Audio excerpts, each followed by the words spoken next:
Sutta continued, when they were all seated as aforesaid and had concentrated their mind, the Kumaras began to describe in clear terms the glory of Srimad Bhagavata to the high-souled Narada. The Kumaras said, we now proceed to tell you the glory of Srimad Bhagavata, the scripture expounded by the sage Shuka, through the mere hearing of which liberation is secured within one's palm as it were. One should constantly attend and constantly listen to an exposition of Srimad Bhagavata, through the hearing of which Sri Hari takes up his abode in one's heart. This work consists of 18,000 slokas and is divided into 12 skandhas, books, and it is in the form of a dialogue between King Parikshit and Sri Shuka. Do hear the story of said Bhagavata. A man revolves on this whirligig of transmigration through ignorance only so long as the story of Srimad Bhagavata does not enter his ear even for a moment. What will be gained through the hearing of many scriptures and Puranas, which will only create confusion in one's mind? The Bhagavata Shastra alone proclaim loudly its capacity to grant liberation. That house itself in which Srimad Bhagavata is read every day is actually converted into a sacred place and drives away the sins of those dwelling in it. Thousands of Ashwamedha yajnas and hundreds of Vajpayee sacrifices cannot compare in their efficiency even with 1/16 of a reading of Srimad Bhagavata. Sins persist in this body, or sages reach in asceticism only so long as the story of the glorious Bhagavata is not duly heard by men. In point of efficacy, neither the holy Ganga, nor Gaya, nor Kashi, nor Pushkara, nor Prayaga can bear comparison with the reading of Srimad Bhagavata. If you seek the highest destiny, read even yourself daily, 1/2 of even a quarter of a verse of Srimad Bhagavata, the sacred syllable Om, the seed of Veda, and the holy Gayatri, the mother of Veda, as also the Purusha Sukta, a hymn consisting of 16 mantras sacred to the cosmic person and figuring with a little variation in all the Vedas. The 3 Vedas, Rik, Sama and Yaju, and so also Srimad Bhagavata, as well as the 12 syllabled mantras Om Namo Bhagavate Vasudevaya. The Sun God, appearing in a 12 forms severally, presiding over the 12 months of the Hindu calendar. Prayaga, Kala, the time spirit represented by a 12-month, nay the Brahmanas and Agnihotras, the daily offering of oblations, chiefly consisting of milk, oil and sugar, gruel considered as incumbent on every householder of the twice-born classes in the former days. The cow, and even so the 12th of every lunar month, also the holy basil plants and the vernal season consisting of the 2 months, Chaitra and Vaishakha, roughly corresponding to March and April of the English calendar, as well as Lord Vishnu, the Supreme Person. No distinction in reality is recognized by the wise among these. The sins committed in crores of lives by the man who intelligently reads the whole of the scripture known by the name of Srimad Bhagavata, without a pause get rooted out. There is no doubt about it. Again, he who reads 1/2 or even 1/4 of a verse of Srimad Bhagavata every day secures the combined fruit of a Rasuya and an Ashwamedha sacrifice. Srimad Bhagavata read every day, contemplation practiced on Sri Hari, the watering of the Tulsi plant and service rendered to cows are equal in value.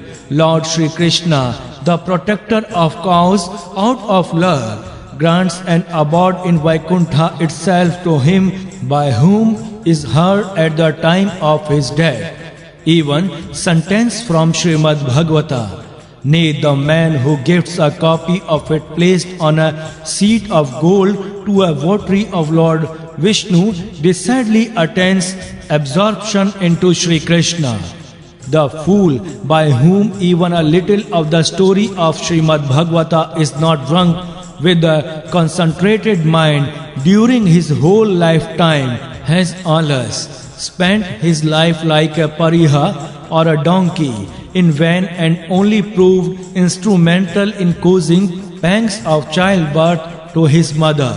That fellows of sinful deeds by whom not even a few words of Srimad Bhagavata consisting of a discourse of Sri Shuka to Parikshit have ever been heard is depicted as a living corpse. Leaders of community of gods in heaven speak of a such man like this. Fie upon such a man who is on a level with the beast and veritable burden on earth. An exposition of Srimad Bhagavata is certainly rare in the world. In fact, an opportunity to hear it can be had only through merit percolted through crores of lives. Therefore, a wise man, O storehouse of yoga, this should be heard with diligence. There is no restriction regarding the number of days in the course of which it is to be heard. The hearing of it is commended at all the time.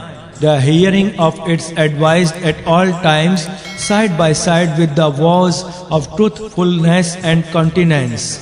The being impracticable, however, in Kali Yuga, the specific rules promulgated by Sri Shuka in this behalf should accordingly be known, since it is not possible in the age of Kali to control the vagaries of the mind, to observe rules of conduct strictly, and to remain concentrated to a sacred purpose for a long period of time. It is considered advisable to hear the whole of it in the course of a week. That very reward which is attained by listening to it with reverence every day during the month of Magha has been ascribed by the Sri Shukdeva to the hearing of Srimad Bhagavata in a week's time. The complete hearing of Srimad Bhagavata in a week has been commended due to lack of control over the mind and prevalence of diseases, as well as because the span of life of man has been shortened, and also because of a number of evils are rampant in the Kali age. One bids fair to attain with ease through the hearing of Srimad Bhagavata in a week that fruit in its entirety which cannot be attained through ascese, nor through concentration of mind, nor again through samadhi, complete observation of the mind in the universal spirit. The 7 days hearing of Srimad Bhagavata is superior to a sacrificial performance. It is even superior to fasting. It is far superior to ascese and is ever superior to a visit to sacred places. It is superior to yoga. Nay, it is superior even to meditation and spiritual enlightenment. What shall we say of its superiority? Oh, the wonder of it is that it is superior to everything else. Sri Shaunaka submitted, "This story told by you is really wonderful. But how has the Bhagavata Purana, revealing as it does the true nature of Lord Narayana, the cause even of Brahma, a master of yoga, proved efficacious at the present moment as a means to final beatitude superseding all other disciplines such as spiritual enlightenment?" Shri Sut Uvacha. Sut replied, when Shri Krishna was ready to ascend to his own divine realm, leaving this earth, Uddhava, even after hearing his teaching contained in Book 11 of Srimad Bhagavata, addressed the following words to him.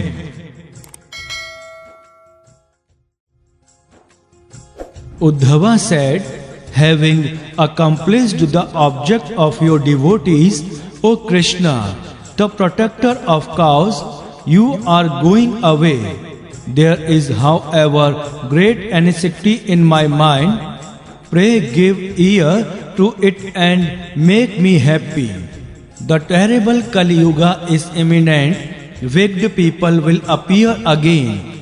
When surely due to their fellowship, even to virtues, develop ferocity, whom will the earth, bearing a heavy burden in the shape of sinners on her bosom, resort, therefore taking compassion on the virtues, O love of your devotees, pray do not go. It is for the sake of your devotees that you have appeared in a qualified personal form. Though formless and all consciousness, how will those devotees live on earth when separated from you? There is great hardship is worshipping God without attributes. Here ponder a little again.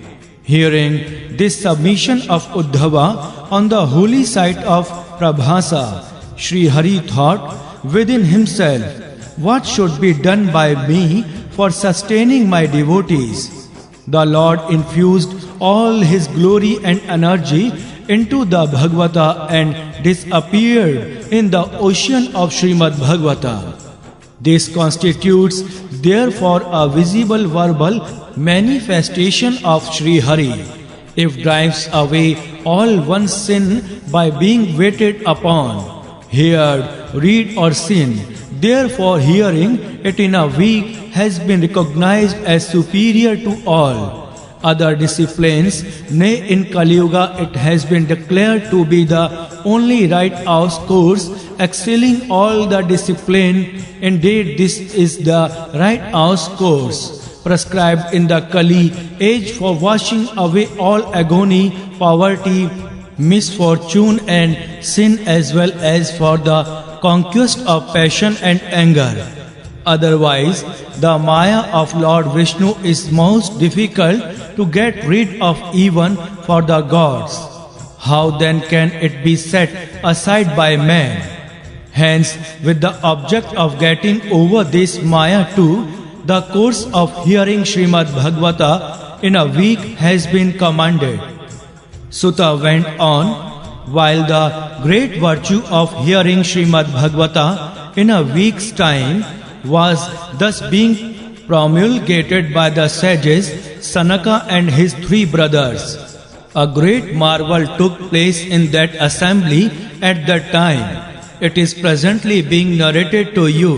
Listen you to it, O Shaunaka. Bhakti, which is identical with love for God, appeared in a living form of all a sudden, taking with her aforesaid sons Janana and Vairagya, resorted to their youth and repeating the names of Sri Krishna, Govinda, Hare Murari, Lord, all in the vocative. Those present in that assembly saw the aforesaid arrived, there clad in a most lovely attire and adorned with jewel in the form of truth contained in Srimad Bhagavata. They all began to speculate as to how she had come and how entered the assembly in the midst of sages.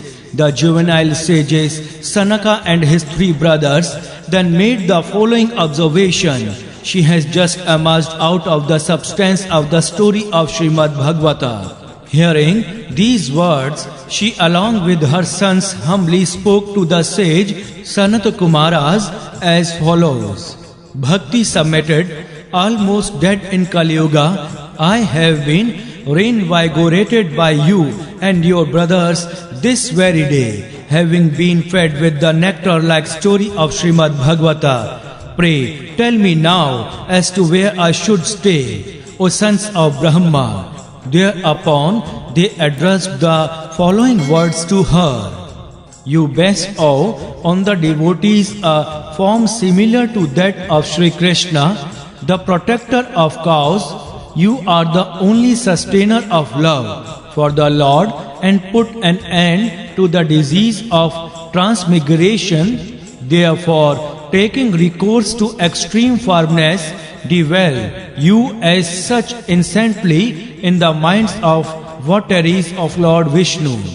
Though prevailing over the whole world, these evils born of Kali Yuga either will not be able to cast their eyes on you there. Even while she was thus being directed by them, Bhakti instantly looked up her abode in the mind of the devotees of Sri Hari. Though destitute, they are really blessed in all the three worlds, in whose heart abides exclusive devotion to Sri Hari.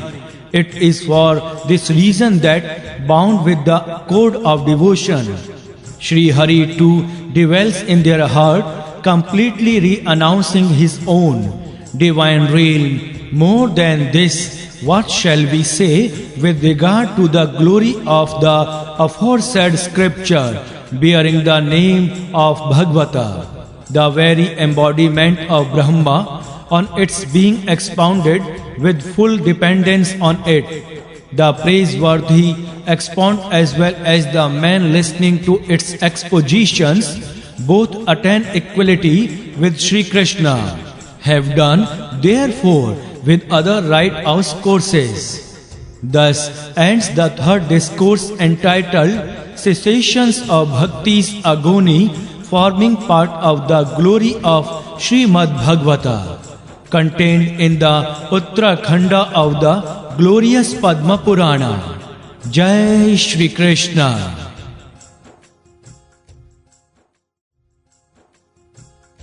अथ चतुर्थो अध्यायः जय Shri Krishna. Discourse fourth, redemption of a Brahma Atmadeva. Suta began again, now perceiving extraordinary devotion in the mind of his devotees. The Lord who is so fond of his devotees, entered the sinless heart of his aforementioned devotee. Leaving his own realm, he had a garland of sylvan flowers about his neck, was dark brown as a rainy cloud, was clad in yellow silk of exquisite texture, stole the mind of all by his extreme comeliness of form, was resplendent with a shining girdle, and was adorned with a brilliant diadem and alligator-shaped earrings. He stood in a lovely pose with his body slanting on three places, and was decked with the charming Kastubha, a diamond like a gem hanging on his breast. He possessed the grace of millions of cupids, and was daubed with heavenly sandal paste, was an embodiment of supreme bliss and consciousness, most charming in aspect, and held a flute against his lips. The denizens of Vaikuntha, as well as those like Uddhava, who are devoted to Lord Vishnu, here were present there under disguised character with the object of listening to the story. Then on the appearance of the Lord, shouts of glory, glory to the Lord, and blasts of conches were repeatedly heard. There was an unusual abundance of joy and showers of red powder and flowers from above. Those present in the assembly forgot all about their body, dwelling and even their own self. Perceiving the state of their absorption, Narada submitted as follows. Such transcendent virtue emanating from the hearing of Srimad Bhagavata in a week has been witnessed by me today. O great sages, even those who are ignorant and weak, including beasts and birds here, have all become most sinless. Therefore, in the Kali age, there is certainly no other holy act on earth. The region of mortals as efficacious in the purifying the mind as well as in whipping out the heaps of sin as the story of Srimad Bhagavata. Pray tell me what types of individual get thoroughly purified through a 7 days yajna consisting on a exposition of Srimad Bhagavata, keeping in a view the good of the world. An altogether novel method has been brought to light by you, compassionate as you are. The Kumaras said, those men who constantly perpetrate sinful deeds, who are ever addicted to immoral practice, who take to evil ways, who are consumed by the fire of anger, and who are weak and full of passion are purified in Kali Yuga through a 7 days yajna. As aforesaid, even those who are devoid of truthfulness, who reveal their parents, who are restless due to the thirst for pleasure, who do not follow the duties of their ashrama, who are hypocrites, who are jealous of the achievement of others, who take delight in destruction of life, became holy through a 7 days yajna in Kali Yuga. Those who commit the 5 great sins, drinking, killing a Brahmana, stealing gold, having intercourse with the wife of one's preceptor and treachery, who are ever engaged in practicing deception and chicanery, who are cruel and merciless like demons, who have grown fat with the money of Brahmanas, who commit adultery, are all purified in Kali Yuga through a 7 days yajna. The fools who are ever obstinately engaged in committing sins by thought, word and deed, who are parasites, whose mind is impure and whose heart is weak, they all attain purity through a 7 days yajna. Narada, we now relate to you an old historical legend. Sins are destroyed by merely listening to it. In days gone by, a beautiful town was situated on the bank of the Tungabhadra. All the residents of the town performed the duties of their caste, spoke the truth and engaged themselves in righteous act. There lived in that town a Brahmana named Atmadeva, who was well versed in all the Vedas and proficient in performing rites laid down in the Shruts and the Smritis. He was glorious like a second sun. Though rich, he made his livings by alms. His wife, called Dhundhuli, was of good percentage and good looking, but she always ruled over her husband. She indulged in worldly gossips, mostly talked a lot, was cruel and miserly, and expert in household duties. Though quarrelsome, so the Brahmana couple lived together affectionately and enjoyed life. They had enough to satisfy their desires and achieve their objects. They had a good house to live in, yet they were not happy. When they became aged, they commenced righteous deed with the object of having an issue. They started gifting everyday cows, land, gold and cloth to the needy. In this manner they spent half their fortune on righteous deeds, yet they did not get a son or even a daughter. This greatly worried the Brahmana. One day the Brahmana, distressed as he was left his house for the forest, at midday he felt thirsty and therefore went up to a tank. The grief born of issuelessness had made him lean and thin. After he had drunk water, he sat down, exhausted after one muhurta. A sannyasi too arrived at that very spot.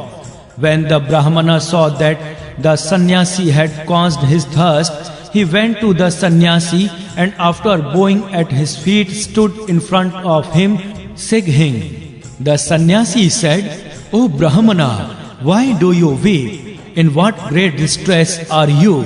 Tell me at once the cause of your grief." The Brahmana submitted, "O sage, what description shall I give you of my sorrow earned through sins I did in my previous lives? When I offer oblations of water, the spirits of my departed ancestors, the water becomes lukewarm through their sinks, and they drink that lukewarm water. The gods and the Brahmana do not accept my offering with pleasure. I am not grieved by the agony of issuelessness that everything appears to me to be void of no value, and I have come here to end my life.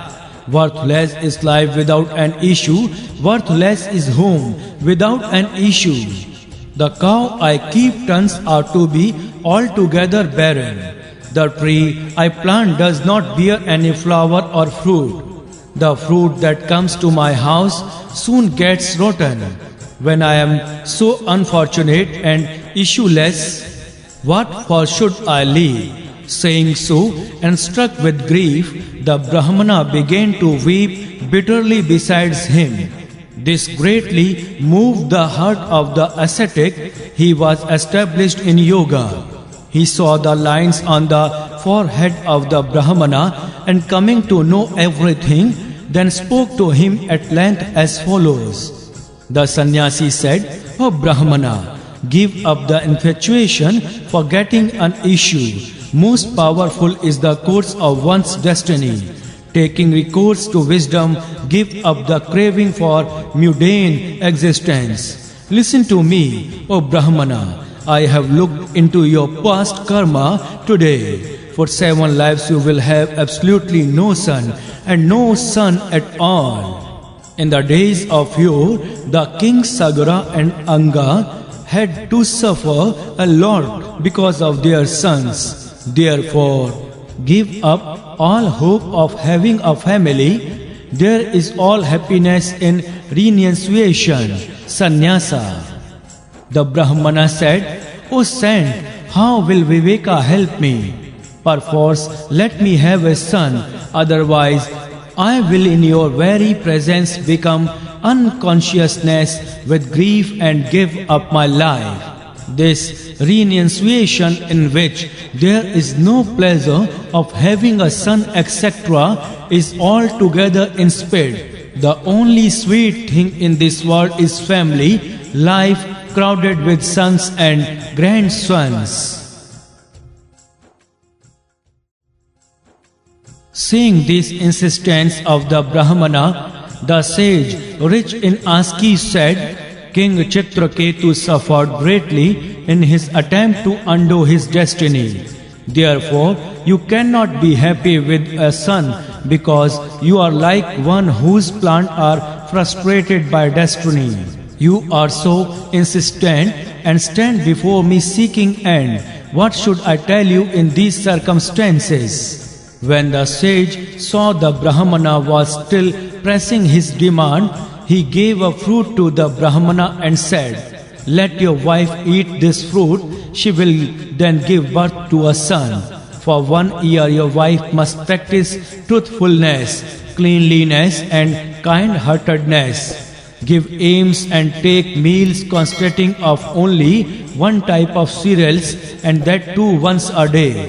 By doing so, she will get a son of exceedingly sinless disposition." Having said so, the yogi departed, and the Brahmana returned to his house. There he gave the fruit to his wife and himself went away somewhere. Crooked as she was, his young wife wept and said to one of her female friends, "I am greatly worried, and so I will not eat this fruit. By eating the fruit, I will conceive a child and get big build. I will not be able to take full meals. This will make me weak, and I will not be able to do domestic work. If by chance dacoits attack the village, how will a pregnant woman be able to run? If, like the celebrated sage Sukha, the fetus lingers in the womb, how will she be able to deliver it?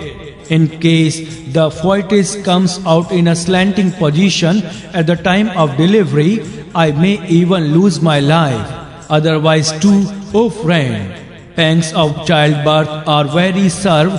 How will a delicate woman like me bear them? When I become feeble, due to confinement, my husband's sister will in that case take away all my possessions from my house. Moreover, it appears difficult for me to observe the vows of truthfulness, cleanliness, and so on. A woman who born a child has to suffer a lot in bringing up the child. In my view, the happy woman is she who is barren or who has lost her husband. Arguing on these fallacious lines, she did not eat the fruit. When her husband asked her if she had taken it, she replied that she had.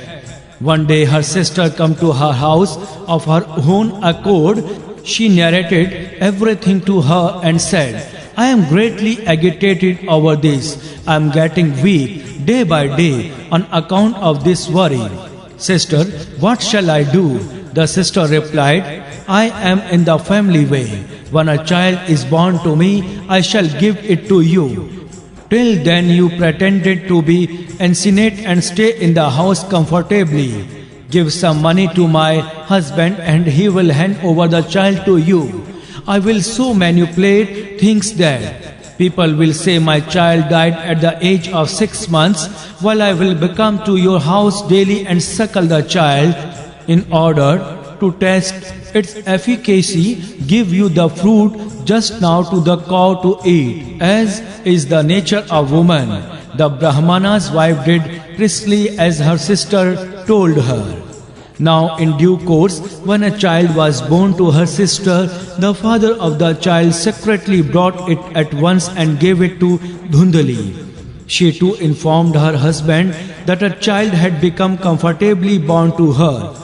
All were happy to learn that a son was born to Atmadeva. The Brahmana performed the ceremony of Jatakarma is connection with the birth of the boy and made gifts to Brahmanas. There was a mixed noise of songs and musical instruments and much festivity at his door. Dhundali said to her husband as follows, There is no milk in my breast, milkless as I am. How shall I be able to nourish the child on other milk? My sister has recently given birth to a child, but the child died. Calling her, keep her in our house so that she will suckle your babe and nourish it. For the protection of his son, her husband did all that. He was told by her, the mother Dhundali named that child Dhundukari. 3 months later, the cow also gave birth to a human child. All its limbs were well formed, it was good-like, spotless and shone like God. The Brahmana was delighted to see the child and he himself performed all the purificatory rites connected with it. People took it a wonderful phenomenon and all come to see the child. They said to themselves, Look, their fortune has indeed smiled on Atmadeva. At the present moment, it is really wonderful that even a cow should fetch him such a good-like child.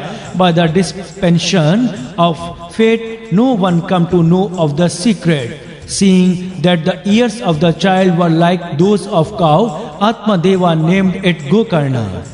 With the passage of time, the 2 boys grew to manhood. Of them, Gokarna was learned and wise, while Dhundukari was very wicked. He never washed himself, nor did he observe cleanliness and other rules of good conduct appropriate to a Brahmana. He ate undesirable things, his anger knew no bounds, he possessed evil things and even ate food touched by the hands of a dead body. He committed thefts and bore it will to all. He set fire to other house. He took children in the arms, apparently in order to fondle them, and immediately threw them into a well. He took delight in killing and moved about armed. He oppressed the miserable and he blind. He delighted in the company of members of the lowest caste and used to wander about, nose in hand, with dogs in search of game. Falling in the evil company of prostitute, he squandered all his paternal fortune. One day he cudgelled his parents and himself took away even the utensils from the house. When all the property was thus lost, the miserly father of Dhundukari began to weep. at the top of his voice, so the tradition goes. He said it would have been much better if his mother renamed issueless. An evil son is source of agony. Where should I live? Where should I go? Who will alleviate this distress of mine? A great calamity has befallen me. This suffering will prove to be the cause of my death. That very moment this wise Gokarna arrived there. Revealing the glory of dispassion, he tried to open his father's eyes. He said, "There is no substance in this world. It is full of misery and is a source of great infatuation. Neither son nor wealth really belong to us. A man attached to these has to bond day and night on their account. Happiness neither belongs to Indra, the king of gods, nor to universal monarch. He alone who is disgusted with the pleasures of sense it given to contemplation and lives in a cessation is really happy. Give up the silly notion that Dhundukari is your own. Through infatuation, one's lot is cast in hell. This body of yours is bound of fall, therefore renounce everything and retire to the words." Hearing this admonition of Gokarna, his father decided to go to the forest and said, "O son, point out to me in detail what I should do while living in the forest. A fool as I am, bound by ties of affection, I have lain as cripple in the dissipative well of mundane life due to my past karma. Surely lift me up, O storehouse of compassion." Gokarna continued, "Cease you to identify yourself with the body consisting of bones, flesh and blood. Give up forever the feeling of meum with regard to wife, son and so on. Constantly look upon this world as momentary. Taste the joy of dispassion and be established in devotion to the Lord.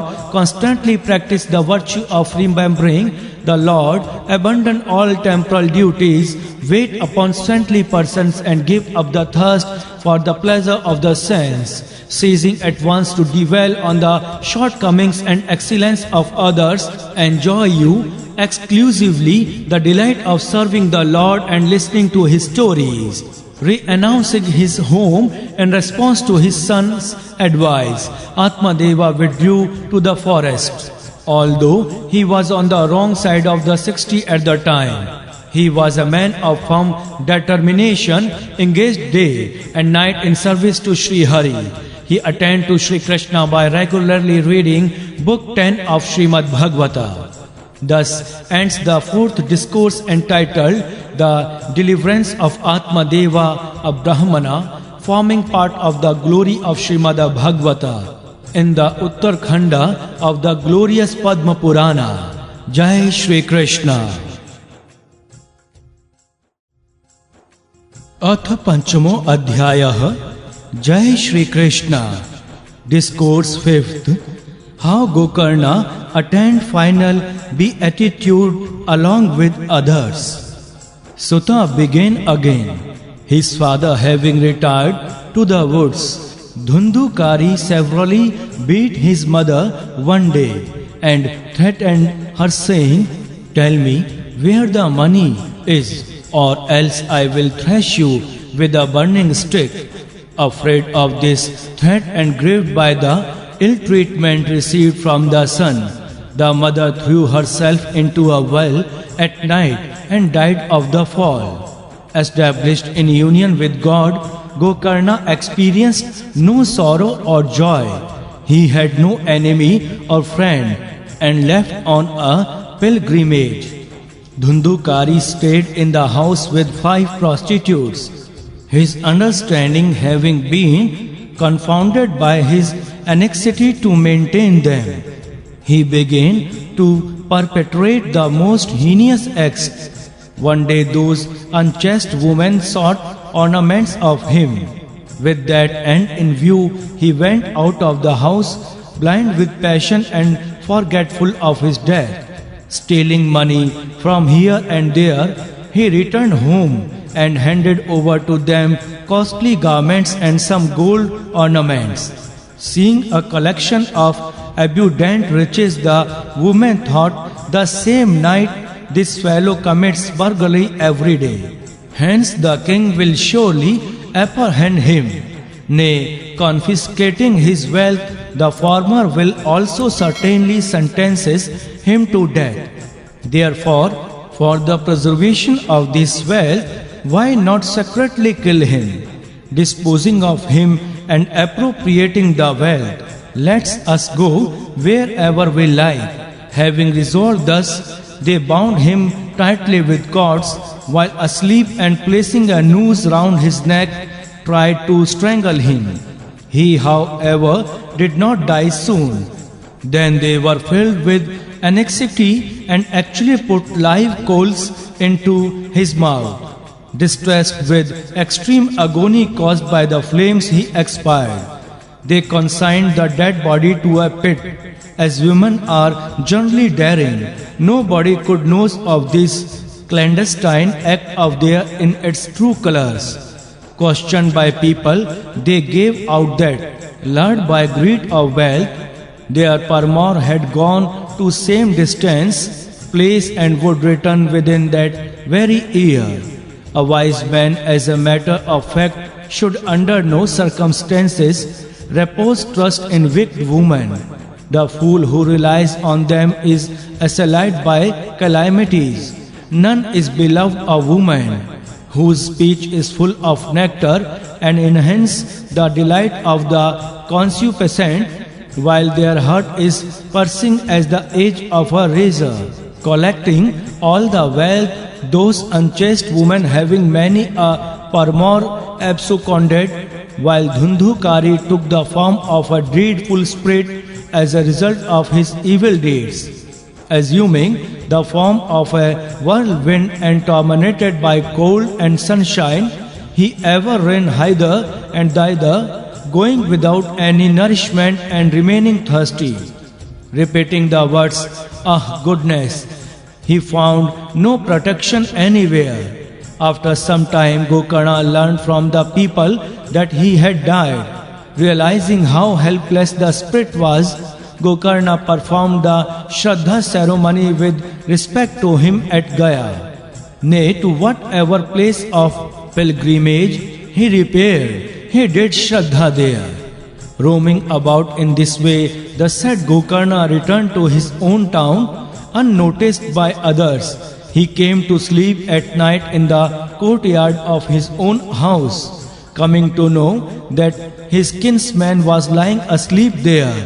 Dhundhukari revealed himself to him at midnight in a most frightful form.